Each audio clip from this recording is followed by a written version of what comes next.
All right, we are on the eve of it, McAuliffe. People still thinking about Sunday. A lot of people, obviously, the parties involved, not to no one's surprise, are moving on, and they're focusing on a big, no pun intended with Giannis, challenge in front of them. Do you like how the Raptors, to me, match up with Milwaukee over the next week and a half? How do you read that? Not really. I don't really like it. You don't like the matchup? And I don't even think that folks in Raptors Nation understand how much of an underdog they are in this series against the Bucks, at least according to Vegas. Like, Vegas has installed the Bucks as the heavy favorite in this. Like, minus 290 is a significant favorite in Vegas. The Raptors are plus 235. Do I think you're getting value here, Sixero? Well, I think there's some value there. There might be some value there. However, the reason why Vegas has the Bucks at minus 290 is a lot of the things that Raptor fans haven't looked at. Do you know in defensive rating where the Bucks ranked in the regular season? We guess top 5. They were the #1 team. #1, eh? In defensive rating in the NBA in the regular season. Do you know where they are in the postseason in defensive rating, Sid Sixero? They look pretty good defense. I'm going to say #1. They are #1 in defensive rating in the postseason. If I took it to offensive rating, they are top 4 in both playoffs and the regular season in offensive rating. Rebounding margin, they are second in regular season, second in the post. This is a really good team. And I know there are people out there that are saying, hold on a second, McAuliffe. I've seen this before with Mike Budenholzer. I saw a 60-game winner in Atlanta with this team, and they shrank in the playoffs.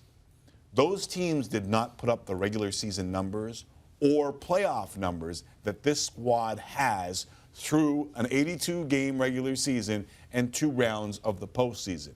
Now, I don't think the first round was a real test for them. Detroit with a banged-up Griffin. Blake Griffin basically was playing on one leg. It was a layup, let's be honest. Most people knew that. The way they decimated Boston, I think, was a surprise to many. Was Boston giving up? Was Kyrie killing that team from within? I can't answer that right now, but I don't know that many Raptor fans are giving the Bucks the credit that they deserve for what they have done this season. But I think there's a lot of people south of the border who know exactly what the Bucks have been to this point. Does that mean that they will continue to be that team in the Eastern Conference Finals? I've seen other teams shrink in the moment. This team doesn't have a lot of experience. The Raptors seemingly have more experience on their team.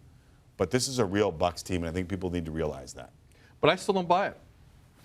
I think you have a lot of really I'm being serious. You have a lot of compelling arguments. Yeah. And I don't trust Mike. Compelling arguments or stats that I just showed you? Oh, I mean, in terms of trying to see the future, there are arguments because we don't know what the future is going to hold. All I know is no one on this Bucks team. I mean, Pau Gasol, he's not healthy anymore. He was a non-factor after they got him. Where's the experience on this team? Like, show me some experience. KAWHI, you got a former NBA Finals MVP on the Raptors roster. You've won.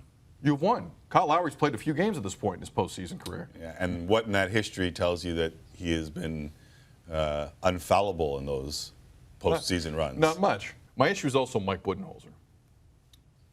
I remember that Atlanta team very well, Tim. So do you. How many All-Stars they have that year? How many guys they sent the All-Star team from Atlanta? Nearly the entire starting 5. Yeah. They are a footnote in NBA history. They are a footnote of those who got stomped by LeBron as well. True, but they never also got back to that. I don't know. Does anyone else know who got stomped by LeBron? Did anyone in this room know who got stomped by LeBron? You know, Hagen, are you wearing the paraphernalia of a team that is stomped by LeBron in the past? The Budenholzer. Hey, don't say anything. They may have been stomped by LeBron. Snitches get stitches. In the past. Don't say anything, Dave. Just listen. I'm not saying the Bucks win this series. I am saying that not enough people are giving them credit. And you just turned to me and go, I'm not buying it. I'm not giving them any credit. Yeah, no, I got it. So I'm glad you're here. Is Vegas off on that then? No, because people remember the last thing they see, man.